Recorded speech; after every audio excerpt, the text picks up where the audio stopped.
Estamos de volta para mais um capítulo da novela Pedagogia Waldorf. Brincadeirinha, gente. Agora eu acho que vai dar certo. Vai dar certo agora.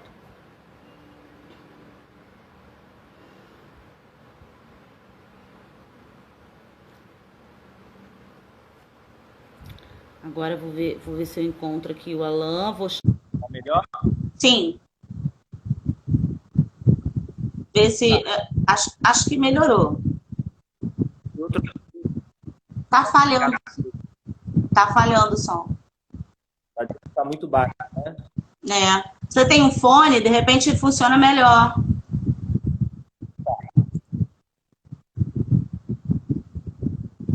O pessoal tá entrando de novo, nossos fiéis amados.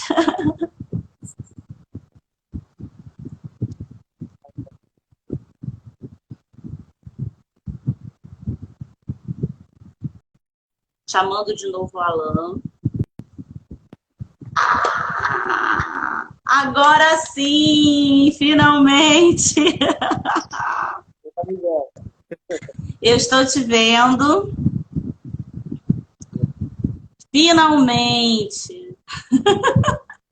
Bom, Gente, essas coisas são incríveis.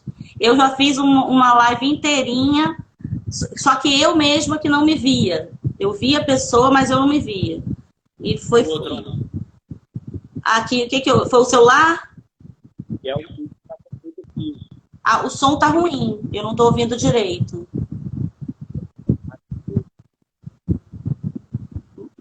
Tá melhor? Sim,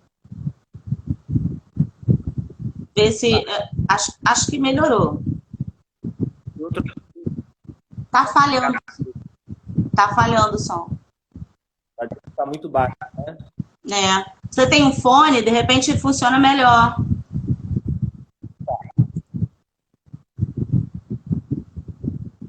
O pessoal tá entrando de novo, nossos fiéis amados.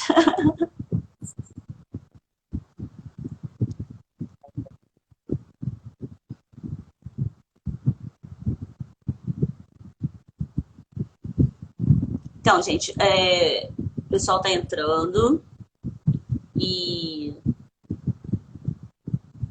o Alan tá só providenciando um fone para ver se o som também melhora um pouquinho.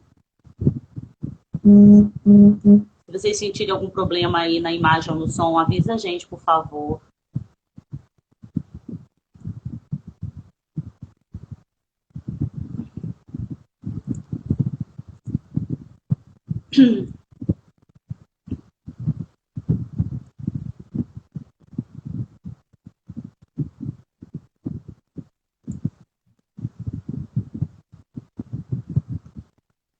Fone.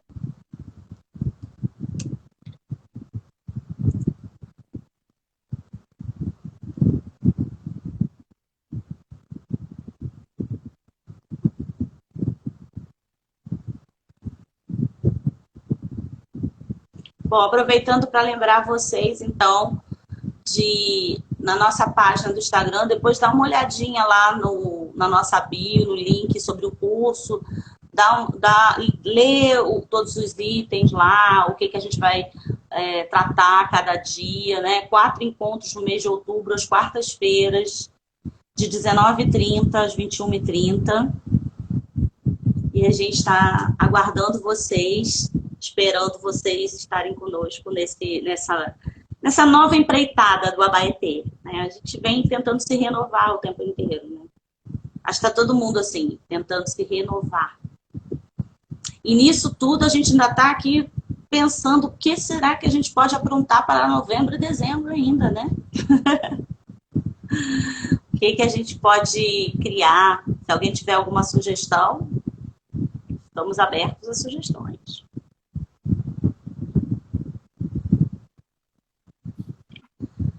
Bom, Então tá, eu não achei fone. não achou o fone? Então a gente vai dar um jeito, tá? Vamos ver se o som fica legal. Deixa eu te apresentar com Agora tá calma. baixo aí. É isso. Deixa eu ver. Ainda está muito baixo. É. Tentei todos os avisos. Ah, tem hora que você mexe no celular e parece que dá uma melhorada. Ô, Helena, a bio quando você entra na nossa página do Instagram, logo que você entra, né? A bio são aquelas informações que tem na página, a biografia, né? O que conta sobre o Abaetê, o que é o Abaetê. Aí tem um link ali, Linktree. Vê se tá melhor. Fala de novo. Vê se tá melhor. Não. Tá baixo.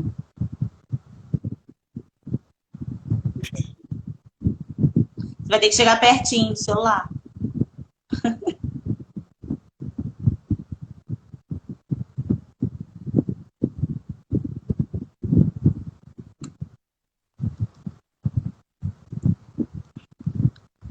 Vamos ver o que a gente consegue.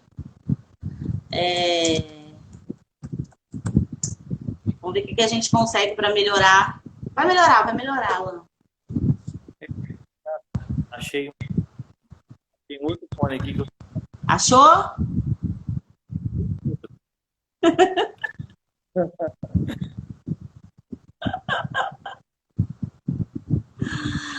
Ai. Bem, gente, vamos tentar, né? Vamos ver se o Alan consegue. Ana, pode ser, né? Abafando, apoiando em algum lugar. Ele caiu, gente? Alan? Nossa, hoje... Oi, Alan.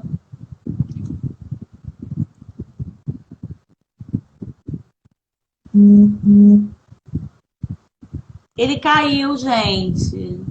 Meu pai.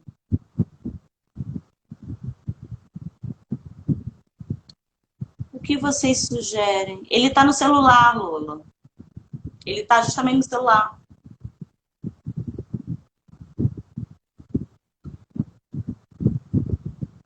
E agora? O que faremos?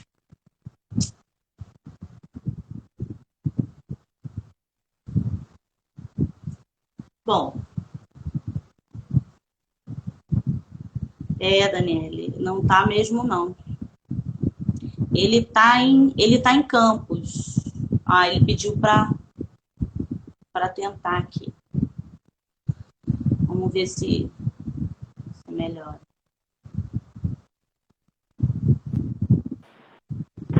Oi? Achou?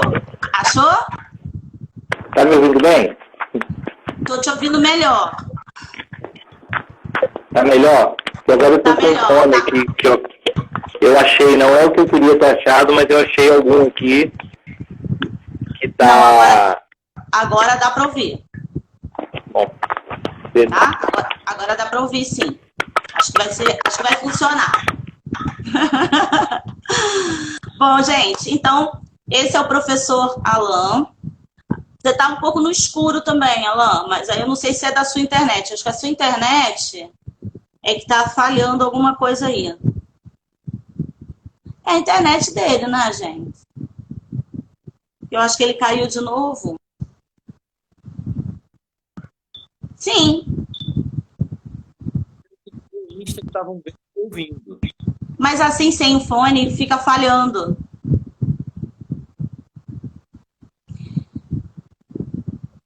A questão é, a gente não vai conseguir te ouvir direito. Eu acho que, assim, conforme você for falando, acho que vai meio que falhar, né?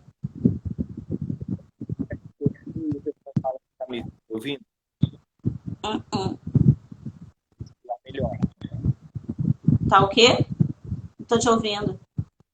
Vamos fazer um teste. Será que você tá com o celular, né? Não tá, como se diz? Abafando o som? Não, tá. Eu vou sair e vou entrar pelo meu, tá bom? Tá bom, tudo bem. Vamos fazer essa tentativa. Eu vou fazer o seguinte, Alan. Não, faz isso. Faz. Você quer zerar a live por causa do tempo? Não, vamos lá. Eu vou te esperar. Bom. Vou entrar pelo meu, pelo Alan, tá bom? Tá bom. Tá ótimo. Então, Patrícia, ele colocou o fone. Eu acho que aquele fone deve estar dando alguma falha para ele. Eu acho que é por isso que ele tirou. Entendeu? Deixa eu ver aqui se vai acontecer. Agora se vai melhorar.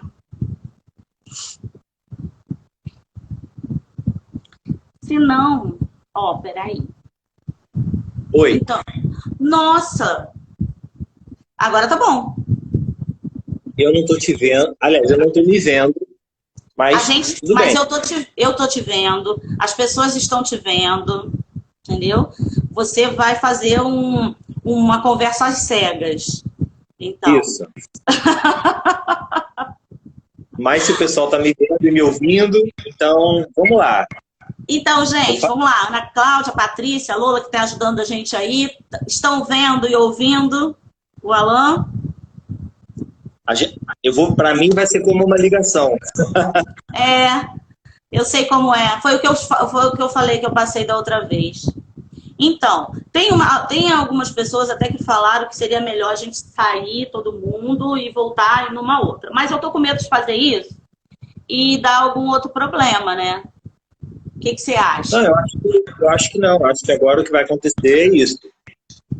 Eu vou ficar sem ver nada, mas se todo mundo vai ver e ouvir, se você quiser zerar o tempo, a gente pode começar de novo. Você acha que é isso que vai acontecer? É. Então, deixa eu perguntar aos universitários aqui o que eu faço.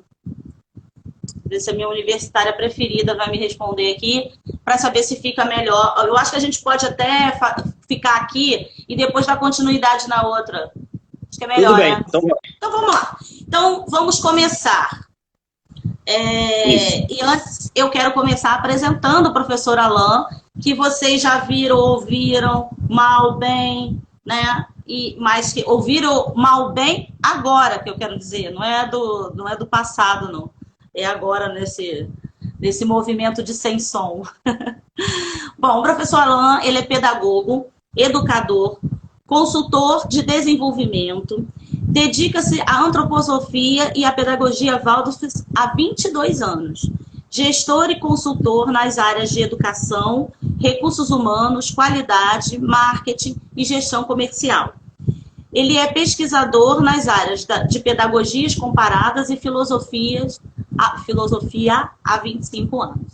Então, o professor Alan, que está aqui conosco, ele vai nos presentear agora com o que ele sabe, o que ele conhece na prática sobre a pedagogia Waldorf, né? E a primeira coisa que eu gostaria de pedir é que você, Alan, seja bem-vindo, né?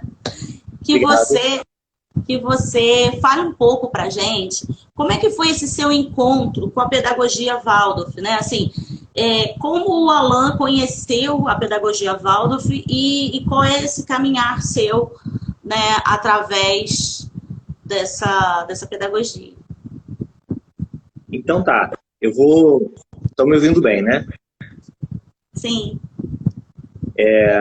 Eu vou dar uma resumida e convido também as pessoas que quiserem, se interessarem, a gente pode depois entrar e aprofundar qualquer ponto dos itens que eu falar, qualquer parte, dos elementos todos que eu vou falar, a gente pode, então, aprofundar ou esclarecer, caso precisem, caso queiram.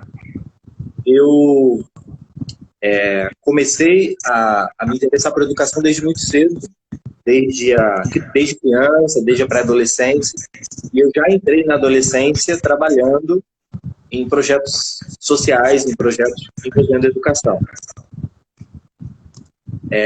Tá dando um pouco de eco, eu não sei se é aqui do meu aparelho. Aqui eu estou ouvindo normalmente. Tá bom. Então, assim, quando a gente chega nessa faixa, né, de 8º ano, 9º ano, começa a pensar o que vai fazer da vida no ensino médio, se vai para uma escola técnica, se vai para... Na minha época tinha formação de professores, hoje eu não sei a quantas anda mais, porque mudaram tantas vezes. Né? Ainda tem. A nível médio ainda tem. Pois é. Em algumas cidades. E aí eu escolhi fazer a formação geral, porque eu queria ter uma formação geral o mais ampla possível, mas eu já entrei em projetos educacionais. E comecei a estudar como autodidata, ainda no ensino médio, a ler Piaget, a ler Paulo Freire, a procurar pesquisar sobre educadores, porque eu já estava envolvido com projetos assim. No terceiro ano do ensino médio, eu já estava atuando e escolhi a pedagogia. E eu falo isso com muita honra, com muito orgulho, com muita vontade.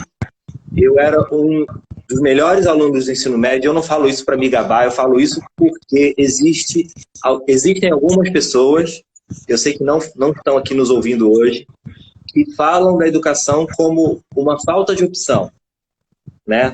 Nós temos até uma fala muito infeliz de alguém na esfera pública que falou isso recentemente. E eu gosto... Sim. Né? Então eu vou aproveitar aqui para deixar bem claro que eu estava diante da possibilidade de fazer qualquer carreira, de fazer qualquer caminho, e eu fui para pedagogia. Por opção e não por falta de opção.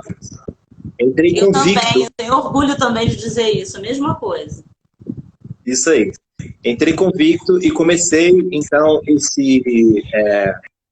esse curso, mas como eu já estava no projeto de educar crianças que moravam nas ruas, que moravam em comunidades, que viviam em situações muito precárias, adolescentes que não tinham sido alfabetizados ainda, e adultos também.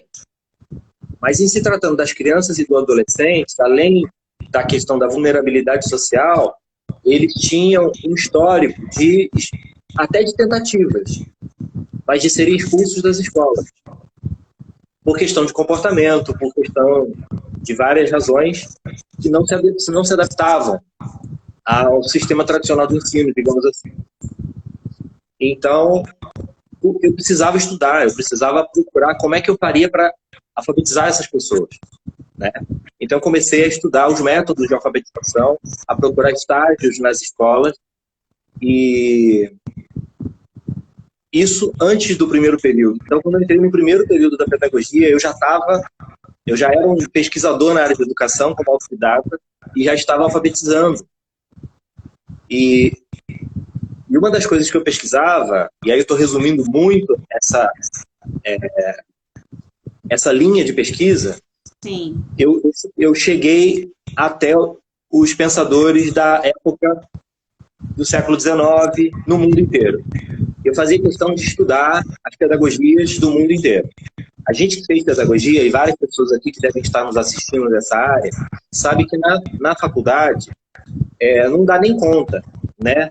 A história da educação não dá conta de mostrar o mundo todo e todas as épocas. A gente estuda muito a história da educação ocidental numa perspectiva eurocêntrica ou ocidental, né? Quando não eurocêntrica, mas pelo menos ocidental. E quando estuda a história da educação no Brasil, estuda a história depois dos portugueses, né? Depois da velha república, da nova república e por aí vai. E eu estudava, então, a história da educação em todos os povos, em todas as épocas, em todas as culturas, não somente na filosofia clássica, mas em outras filosofias também. E aí eu estava muito encantado com escolas que não tem aqui. Escolas que ensinavam através da natureza, ensinavam através da arte, e eu tinha encontrado isso em propostas educacionais, em projetos na Índia, principalmente na Índia, né, mas também em outras escolas do Oriente. Uma escola de Tagore, que é um poeta indiano, e um educador, um grande educador, que fez uma escola que virou uma universidade internacional, ganhou o Prêmio Nobel de Literatura, e eu estava muito feliz em ter encontrado isso, e era o meu sonho, né? E quando eu cheguei nos autores do século XIX, então eu cheguei em Goethe, Schiller, esses alemães que pensaram a educação de uma forma mais idealista. E aí eu me deparei com os escritos sobre educação estética de Schiller e comecei a escrever sobre isso, né? Eu também escrevia e tal, e esse foi o meu trabalho de faculdade. Eu comecei desde o primeiro período e levei até o final da faculdade a produção de um trabalho que era sobre a educação estética. Estética no sentido filosófico. Sim, né? sim. A educação que se processa através da arte, da sensibilidade do cientista. E essas crianças que eu estava dando aula no primeiro período me apresentaram, então me levaram a conhecer o Vale de Luz. Então, quem viu a live de ontem no canal da Flor de Baobá, em que nós conversamos com a Mariane sobre a fundação do Vale de Luz, foi para lá que eu fui levado. O Vale de Luz é de Friburgo? O Vale de Luz é de Friburgo, a primeira escola Waldorf do estado do Rio, pública. Waldorf. Eu vi até um sobrenome conhecido, acho. Ana Cláudia. É um sobrenome conhecido lá. Talvez a gente tenha se esbarrado de alguma forma. Cidade pequena, né? Verdade.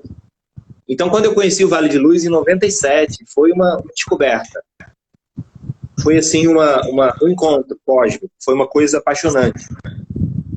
E lá no Vale de Luz eu conheci a Pedagogia Waldorf, que veio exatamente responder na prática aquilo tudo que eu estava vendo na teoria, aquilo tudo que eu estava pesquisando, aquilo tudo que eu estava querendo. Esse trabalho que eu fazia com essas crianças se fundiu ao da escola e eu comecei a trabalhar lá. Então, segui trabalhando no Vale de Luz e estudando também antroposofia e pedagogia Waldorf a partir daquele ano, então. Tive a sorte de, já no segundo ano da faculdade, ou seja, no terceiro período, eu entrei no seminário Waldorf. E na época era um seminário integrado de formação em pedagogia Waldorf, medicina antroposófica e terapias de base antroposófica. Então essa formação básica foi muito ampla. Eu ia para o Rio todo mês e 2 vezes por ano era um intensivo de 1 semana. E esse processo dura anos, né? Foram acompanhando os anos da faculdade. Então, quando eu me formei na faculdade, eu também me formei na pedagogia Waldorf.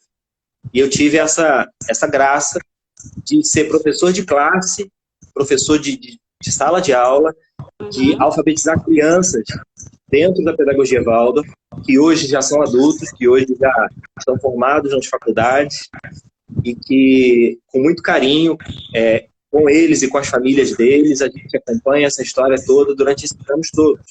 Nossa! E todas essas pessoas que conviveram comigo nessa história toda, nessa trajetória toda, pessoas que estão até hoje, então acompanham a minha vida e a minha trajetória, né? E depois, então, eu comecei a trabalhar com o que na antroposofia se chama de pedagogia social, que é o desenvolvimento de projetos para organizações, para empresas, para pessoas jurídicas, para ONGs, para associações, e o desenvolvimento de associações também, desenvolvimento de escolas Waldorf. Então eu fiz essa especialização também, né, na psicopedagogia, na pedagogia social, e tudo mais que eu podia encontrar que pudesse me falar sobre o ser humano.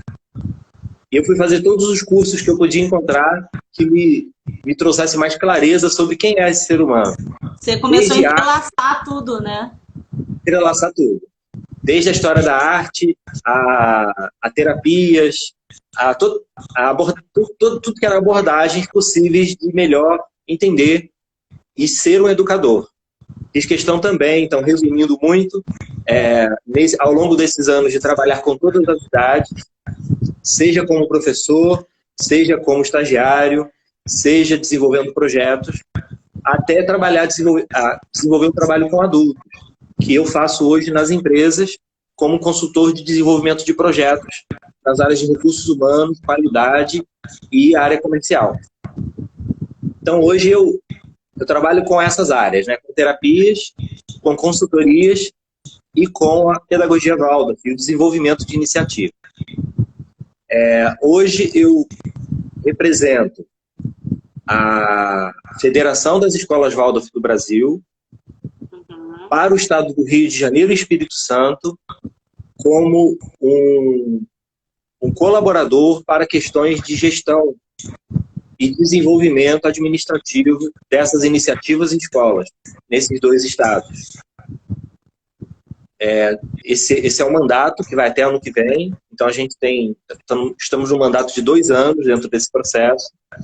A Federação das Escolas Waldorf do Brasil é a 3ª maior federação do país. E a gente está falando de uma pedagogia que é a pedagogia que mais cresce no mundo e que mais cresce no Brasil. A gente está falando de centenas de escolas, de milhares de crianças. Eu estou aqui com os dados mais atualizados da federação que eu posso apresentar para vocês, né? E eu acho importante falar isso para que as pessoas entendam que isso tem história, tem muita história. A gente está falando de uma pedagogia que está no mundo há 100 anos, que no Brasil tem centenas, né? Passa de 400 escolas no Brasil. A gente está falando de uma escola que tem muita solidez, com pessoas trabalhando que têm muita história na educação e que está fazendo um trabalho muito sério. Não é uma aventura pedagógica, não é uma pedagogia alternativa nem experimental.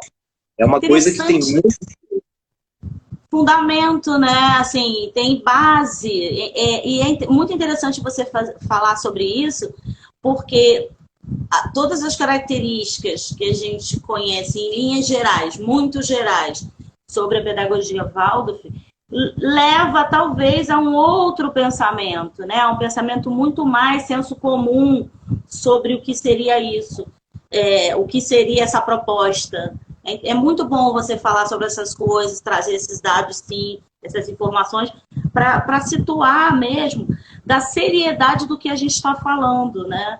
Que foge completamente com essa ideia de, que legal, é uma coisa diferente. É muito mais do que isso. Bacana. Eu acho que seria até interessante você engrenar, já trazendo esses princípios, esses conceitos, enfim, falar um pouco aí sobre isso. Sim, vamos lá. Então, estou falando de escolas filiadas à federação, ou seja, autorizadas a usar o nome Waldorf.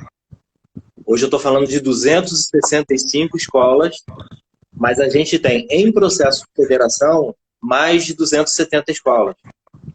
Então, a gente está falando de uma taxa de crescimento, hoje no Brasil, em torno de 15 escolas por ano, sendo abertas com essa pedagogia, ou se transformando para adotar essa pedagogia. Eu estou falando de em torno de 20 mil alunos espalhados pelo Brasil, estudando nessas escolas federadas, né? E se a gente conta as que estão em processo de federação, a gente está falando aí de quase 50 mil alunos. Então, quando a gente chega numa região como essa, Norte Fluminense, que ainda não teve o desenvolvimento de uma iniciativa com essa pedagogia, a gente encontra, obviamente, naturalmente, pessoas que vão perguntar o que é isso, o que está acontecendo, o que vocês estão fazendo, vocês estão inventando alguma coisa, estão inventando alguma pedagogia, vocês estão fazendo alguma coisa fora dos padrões legais, né?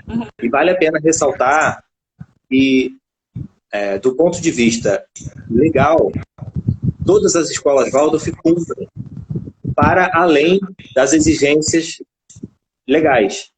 Então, tudo o que tem, do ponto de vista das secretarias de educação municipal, estadual e do Ministério da Educação, todos os princípios e todas as normas que precisam ser atingidas, as escolas Waldorf atingem sempre mais, né? Sempre oferecem mais. A Patrícia está perguntando, todas têm o nome Waldorf? Só pode usar o nome Escola Waldorf aquelas que estão autorizadas pela federação. Por quê? Porque é preciso zelar. Eu não vou citar aqui especificamente nenhum outro caso, mas a gente sabe, por uma questão de ética eu não vou citar, mas a gente sabe de outras propostas, de outras pedagogias, que por não ter esse controle, as pessoas usam o nome indevidamente. Verdade. Então, você poderia passar na frente de uma escola, ver uma placa escrito Escola Waldorf, e você acha que as escolas Waldorf no Brasil criaram um entendimento de serem as melhores escolas, nas cidades onde elas se colocam, elas estão sempre consideradas as melhores escolas. Em muitas cidades virou o ensino de elite, são escolas que não são baratas. É verdade. Né? A gente está falando de mensalidades no interior dos estados em torno de 1.500 a 2.000 até mais. Nas capitais, a gente está falando de 2.000, 2.500 até 5.000 reais em mensalidade. Então, muitas escolas gostariam de usar esse nome para atrair alunos. Então, a federação precisa fazer essa fiscalização, precisa fazer esse controle para que só usem o nome Waldorf quem realmente é Waldorf. Tá? Então, esse ponto é importante esclarecer. Quando está em processo de federação, pode usar, mas assim, inspirado na pedagogia Waldorf, baseado na pedagogia Waldorf. Certo. E toda escola Waldorf, nos seus 3 primeiros anos, 4 primeiros anos, é uma escola que está em formação. Porque toda a comunidade escolar vai entrar nesse sistema, nesse aspecto. E aí vai um pouco de esclarecimento sobre isso. É uma escola que, geralmente, ela é associativa, ou seja, ela não pertence a um grupo de empresários, a um grupo de pessoas que são donos dessa escola. A escola pertence a uma pessoa jurídica, que é uma associação que é feita pelas famílias. E a escola, quando é assim, associativa, como é o nosso caso aqui em Campos, ela será assim sempre. Ela será para sempre uma escola que pertence às famílias. As famílias que vão cumprindo seus mandatos e se revezando nessa gestão, dessa mantenedora. Porque, essa mantenedora... Desculpa, mas só para ajudar no diálogo. Com essa mudança, essa mudança que tem dessa gestão, digamos assim, da escola, ela é, como se diz, conforme as crianças saem da escola e as famílias saem ou não? Né? Assim, como é que isso, essa estrutura? Então, é um tripé, né? Toda a escola Waldorf, então, ela é trimembrada. Ela possui, então, a participação de 3 conselhos, vamos dizer assim. Um conselho das famílias, que é composto por todas as famílias que querem fazer parte, que querem participar desse conselho. E esse é um conselho, é uma instância decisória também. Tá? Uma outra instância é a associação mantenedora, que é a entidade jurídica, que é dona da escola, que tem uma diretoria que é composta por pessoas que são das famílias, do grupo pedagógico ou da comunidade, pessoas voluntárias. E o terceiro pé desse tripé é o conselho pedagógico. Né? É o grupo que compõe ali a parte pedagógica da escola. Então, a escola ela é gerida por essas 3 frentes, por esse tripé. E isso é muito profundo, é um estudo muito profundo, porque representa ali aquela que vai dar a manutenção, aquela que vai trazer as relações e aquela que vai pensar a parte pedagógica da escola. A gente está falando de uma base que é a base da educação, que é olhar o ser humano, dentre outras coisas, como um aspecto trimembrado, que é o seu pensar, o seu sentir e o seu querer. Então, já aproveitando e já emendando num dos princípios da pedagogia Waldorf, que é a trimembração do ser humano. O ser humano não é só cognitivo, não é só intelecto, não é só neurosensorial, ele também é sentimento, ele também é psique, ele também é emoção, e o ser humano também é querer, fazer, volição, motivação. Então, o ser humano tem esses 3 aspectos. Pensar, sentir e querer. Todas as crianças, todo ser humano tem esses 3 aspectos. E eles são desenvolvidos através de um processo que é estudado na pedagogia Waldorf, se desenvolve em ciclos de 7 em 7 anos. Então, a criança, nos seus primeiros 7 anos, por razões vitais, ela está desenvolvendo muito esse polo, esse aspecto do querer.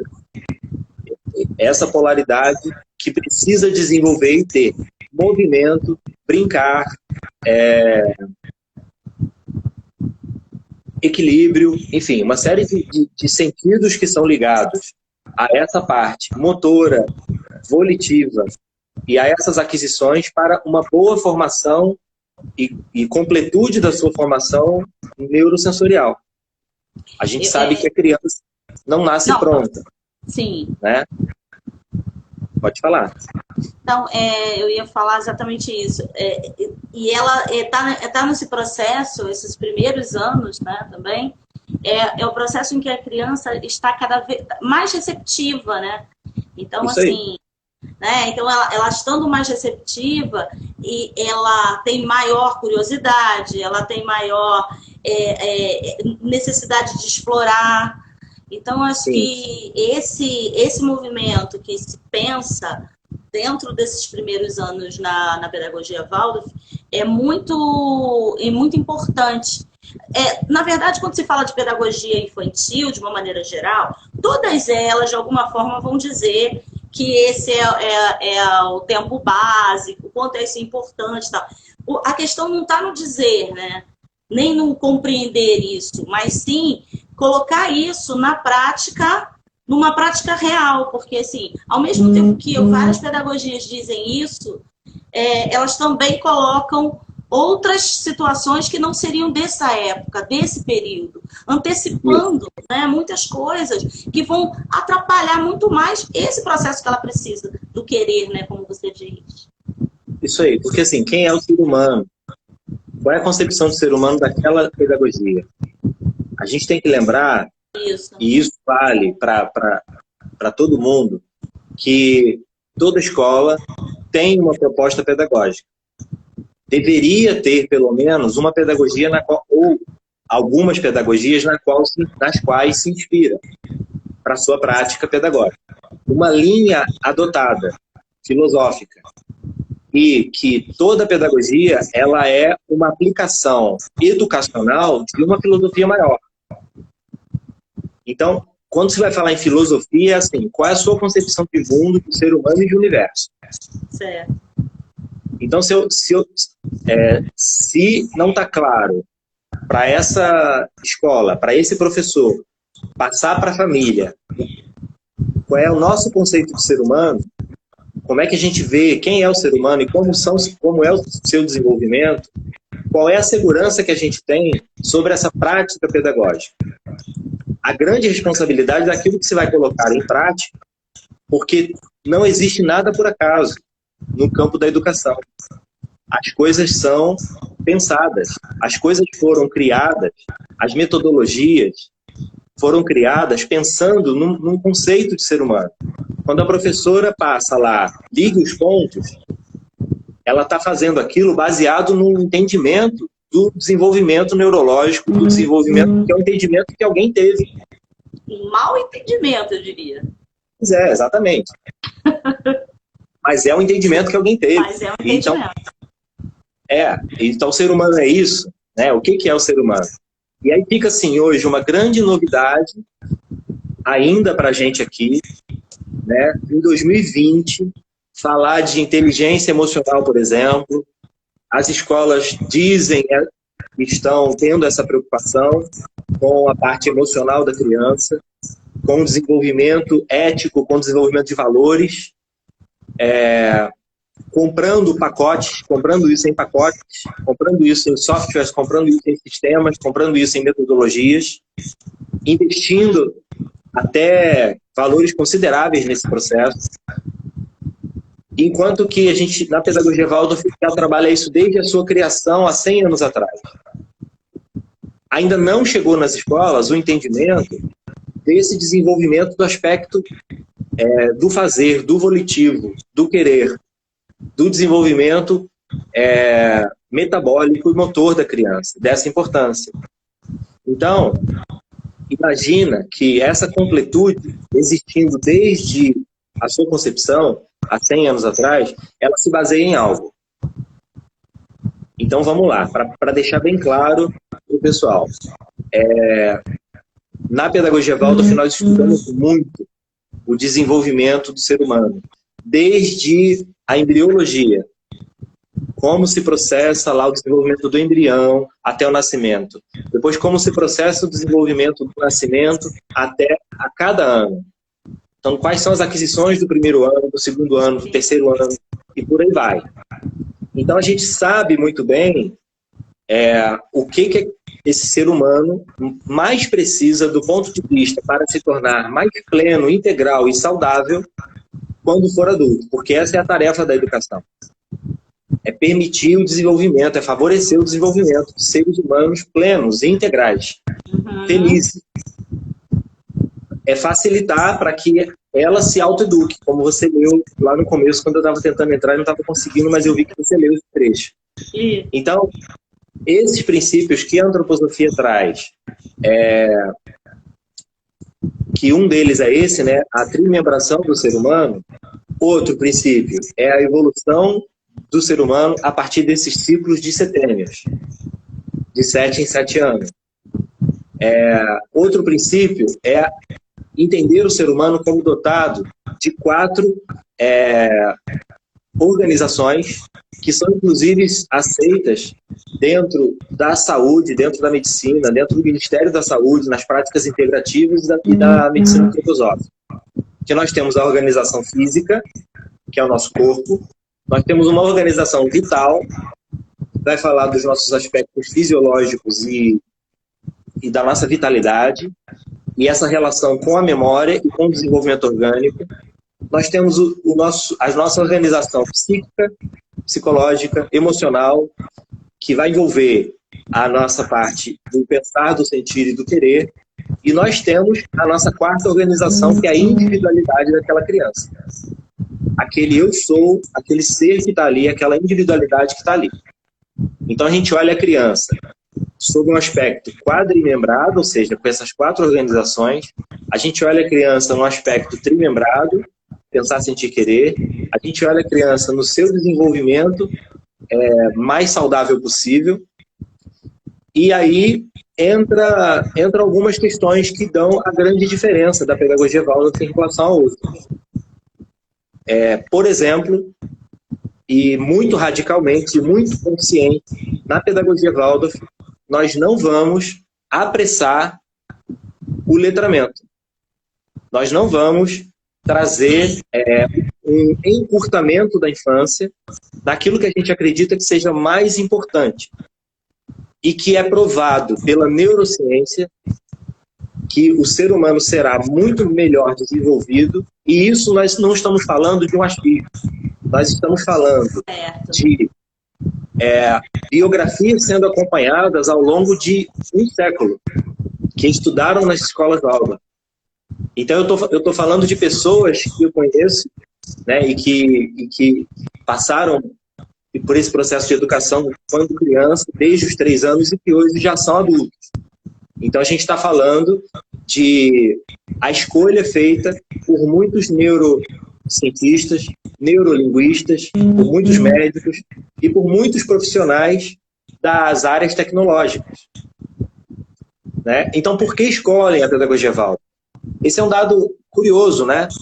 Porque que os executivos das altas empresas de tecnologia do mundo, estando na China, nos Estados Unidos, no Japão, escolhem a pedagogia Waldorf, né? Principalmente na Europa,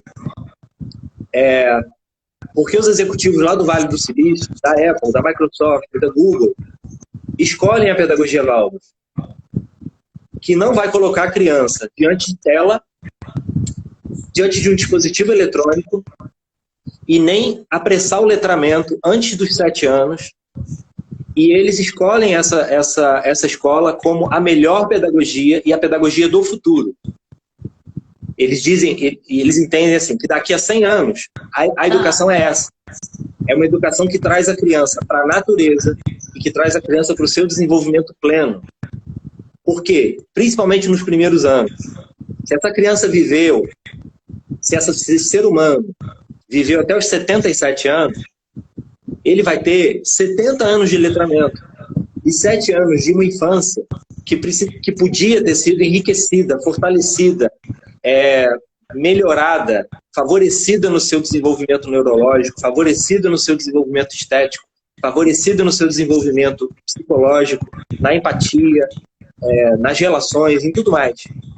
Então, Alan, é interessante você falar isso, porque eu acho que isso é uma das questões mais polêmicas que a gente percebe. Então, assim, por exemplo, eu faço parte de uma rede pública, né? Então, pensando a educação pública, que aí ela vai diferenciar da educação privada, mas não nesse aspecto, né? Quer dizer, é meio que uma correndo atrás da outra, se a gente for falar em termos de letramento. Né? As escolas particulares, em geral, acabam oferecendo esse letramento cada vez mais cedo, né? Ainda nesse período da educação infantil, com as crianças com 4, 5 anos, às vezes de uma maneira extremamente sofrível, né? Assim, e completamente descontextualizada. E aí, quando eu vou falar em descontexto, eu não estou falando que eu vou levar ela para passear no parque e dali vamos contar uma historinha e escrever, porque eu estou falando de outro contexto, né? Eu estou falando de um contexto de vida, como você está apresentando da pedagogia Waldorf, que pensa esse ser, né? Então, assim, unindo esses princípios que você traz, que você nos apresenta, pensar esse ser humano inteiro, né? Então, pensando esse ser humano inteiro, você tirar um pedacinho, que é o letramento, você tirar um pedacinho e fazer com que ele cresça para cima desse todo seu, assim, é muito, como se diz, sufocante. É muito sufocante para a criança. E é isso que eu percebo, né? E as escolas, em geral, querem isso, né? Acham que isso, que quanto mais cedo a criança, né, estiver próximo ou envolvida com todo esse letramento, mais cedo ela vai ser bem-sucedida. Não sei o que pensa, né? Assim, algo desse sentido. E você está trazendo uma perspectiva inversa, né? Tudo que se ampliou fora da educação clássica, e quando eu falo educação clássica, eu estou falando dessa educação estética. Sim. Que não é uma educação que, assim, sob certo ponto de vista, alternativo é o que estão fazendo por aí. E eu posso falar desse lugar de fala de educador, de pedagogo, de especialista em educação, de pesquisador há todos esses anos, e não se limitou somente à pedagogia Waldorf, mas que estudei e trabalhei com outras escolas e com outras pedagogias. Não estou falando de mercado e concorrência, até porque nós não vemos nenhuma escola como concorrente nossa. Cada uma faz o seu trabalho. Sim. Tem espaço para todo mundo e tem atendimento para todas as preferências. Sim. E fique bem claro que a importância da escola Waldorf, no mínimo, deveria ser na cidade que famílias que querem isso tenham essa opção. No mínimo. Agora, o que aconteceu? A gente passa pela história da educação recente no Brasil por um processo crescente e proposital de sucateamento da escola pública. Não foi por acaso. Não. A gente passa por um processo... Isso é um projeto. A gente passa por um processo crescente de desenvolvimento de escolas particulares, principalmente a partir dos anos 90, e com o crescimento, com o boom das escolas particulares, cada vez maior o sucateamento da escola pública, da escola que deveria ser o direito de todas as pessoas. Nesse boom, o que vai se fazendo com a educação? O que seria a educação? Vai virando um comércio. Então, se eu coloco a questão econômica, a questão lucrativa, acima do desenvolvimento humano, eu ampliei a economia, mas eu reduzi o ser humano. O ser humano passa a ser um número, passa a ser uma mensalidade, passa a ser um valor.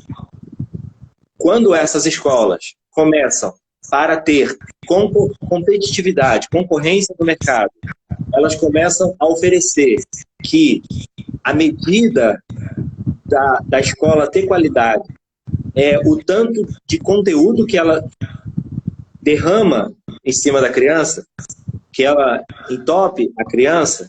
Eu também coloquei o conteúdo acima do ser humano. Quando eu ampliei a intenção do conteúdo, eu reduzi o ser humano.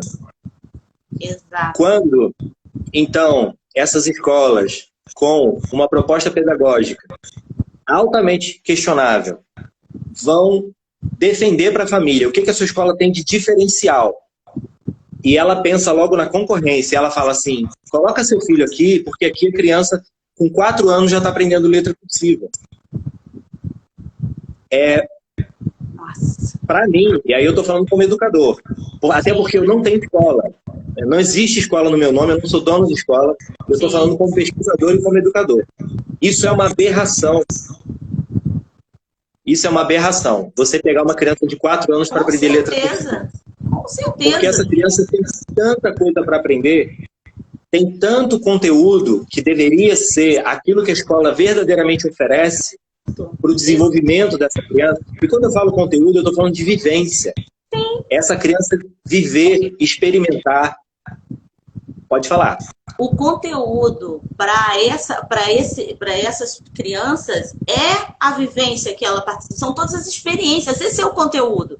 Não é algo fora dela, é algo dentro dela. Esse é o conteúdo, né? A Flávia até falou assim, como é que ela falou? Ela falou assim, o sofrimento é muito maior depois, né? Pensando nessa estrutura de uma educação regular dentro das pedagogias utilizadas, né? Que, ó, a conta chega para a criança lá no ensino fundamental, quando não consegue cortar uma folha de papel com a tesoura, né? E isso é muito real, porque é uma situação prática que mostra claramente, né? Que todo esse corpo, ele foi deixado para trás, porque esse corpo, ele virou aquele corpo que tem que ficar sentado, quieto, imóvel, né? O movimento foi colocado de lado. Tem uma educadora que fala, esqueci o nome dela agora, que ela fala que a escola deseja apenas matricular a cabeça e as mãos da criança, entende? E o corpo fica do lado de fora, porque quanto mais imóvel ele está, melhor para essa educação, não sei de quê, não sei para quê. E isso é muito cruel, né? O João fala assim, como diria o grande Darcy, a crise da educação não é uma crise, é um projeto. É verdade. Sim. E a conta chega muito pior, a conta não chega só da criança não conseguir mexer numa tesoura. A conta chega nos dados da saúde no mundo. A conta chega quando a gente vê que nunca houve na humanidade um número tão grande de idosos com Alzheimer, com Parkinson. Ou seja, com a degeneração do seu sistema neurológico. E essa degeneração, que é um fenômeno que é muito da nossa época, ela não existia antigamente. Mas não é porque não tinha nome ou porque não se pesquisava.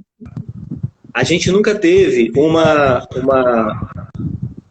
juventude... Assim, vamos olhar o mundo que a gente tem hoje. Vamos olhar a sociedade como ela está agora. Vamos ver que esse sistema é falido, gente. Pelo amor de Deus, vamos convir. É só olhar para o lado, falando, exato, a gente está falando de uma sociedade de pessoas doentes, paranoicas, de pessoas que não têm desenvolvimento de empatia para o ser humano, do seu desenvolvimento de uma inteligência emocional. Esse analfabetismo estrutural, né? Então 80% da população brasileira é analfabeto funcional. Sim. A gente está falando de um projeto de destruição desse ser humano, de tirá-lo do contato com a natureza. A gente está falando de escolas que não tem uma área verde, não tem uma planta. A gente está falando de educação artística, que é uma matéria uma vez por semana, 40 minutos. Quando tem, né? Quando tem. Quando tem. E olha, assim, a Luna falou aqui, ó, juventude despreparada emocionalmente. É isso. Sim. É isso. Agora eu preciso falar uma coisa com muito cuidado agora. E com muita verdade. Eu não estou criticando os educadores. Sim. Porque é isso que eles aprenderam. Porque é isso que as faculdades de pedagogia, que precisariam muito ser revistas. Acho que a principal revolução que esse país precisava era reformular toda a educação, reformular os cursos de formação de professores, reformular a base curricular da faculdade de pedagogia, porque a gente tem uma faculdade de pedagogia que não ensina esses princípios e que ensina os pedagogos a reproduzir um sistema. Né? Então eu critico muito o currículo da pedagogia também. É muito E aí difícil. eu tiro o chapéu e admiro aquela professora, o professor genuinamente vocacionado, que ama a educação, mas que só aprendeu a reproduzir esse sistema, como estão dizendo aqui, tecnicista, e não estético, libertador e emancipador. Exatamente. Mas essa pessoa, ela ama educar e ela está dentro de uma escola que obriga ela, e que é muito mais importante que ela preencha o diário do que ela crie uma aula fantástica para a criança, que ela crie experimentos fantásticos. Então, esse educador, ele se vê como? Ele se vê sem instrumentalização, ele se vê sem ferramenta. Então, eu tiro o chapéu para a iniciativa da Abaetê, sabe? Para a iniciativa que a gente está tendo aqui também de fazer cursos, e a gente pode fazer cursos em parceria, para o seminário de iniciação na pedagogia Waldorf que a gente está trazendo e que a gente vai fazer a nível nacional. Ai, olha, que notícia maravilhosa! E é um valor acessível. Logo será perto da gente. Olha, logo, o interior logo precisa disso, né, Alan? Sim. É porque, só para quem quem está aí, que é de outro lugar e tal, né? O Alan está em Campos, eu estou em Rio das Ostras, né? Também trabalho em Macaé, então a gente está no interior do Rio de Janeiro. Então muita coisa não chega. Então, assim, mas o que ele está dizendo desse currículo da pedagogia, isso está sendo, assim, desesperadamente necessário se rever. Só que o meu medo até, eu sou professora do curso de pedagogia, então eu digo assim, o meu medo é que essa revisão, por onde ela vai passar. Quem vai rever, né? Exatamente. Por onde ela vai passar? Porque atualmente no país, tudo está sendo revisto, está sendo piorado. Entendeu? Então, assim, eu ando com muito medo desse momento. Alan, eu vou te interromper um instante, mas a gente precisa dar continuidade. É porque naquela história de entra, não entra, entra, não entra, eu não prestei atenção exatamente no tempo. E aí, como isso aqui é do tipo grosseiro, né? Simplesmente ele derruba a gente, eu prefiro que a gente encerre esse bloquinho aqui agora e imediatamente eu vou abrir outro e a gente continua, porque tem muita coisa ainda para a gente conversar, sabe? Eu acho que isso que você traz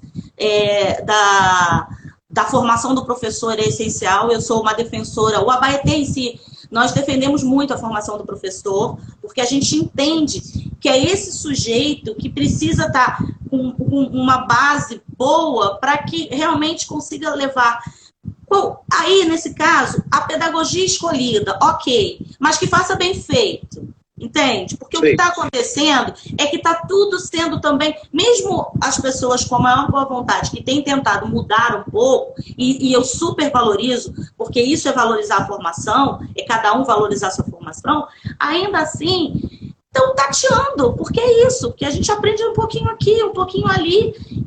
Então a gente precisa ter um corpo de formação para que aprofunde certos aspectos e realmente, como é o caso da pedagogia Waldorf, como é o caso de outras pedagogias, que a gente precisa entender profundamente para saber a base, como você trouxe para a gente, os princípios da pedagogia Waldorf. Isso vai fazer toda a diferença. Ninguém constrói um currículo, ninguém constrói um projeto político-pedagógico só com o que se conhece superficialmente. Você precisa aprofundar para compreender a estrutura, né? É o alicerce. É a melhor palavra, é o alicerce. Você não pode construir a casa a partir de só levantar a parede do chão. Você tem que criar um alicerce, senão a parede vai cair. Entendeu? Sem dúvida. É isso.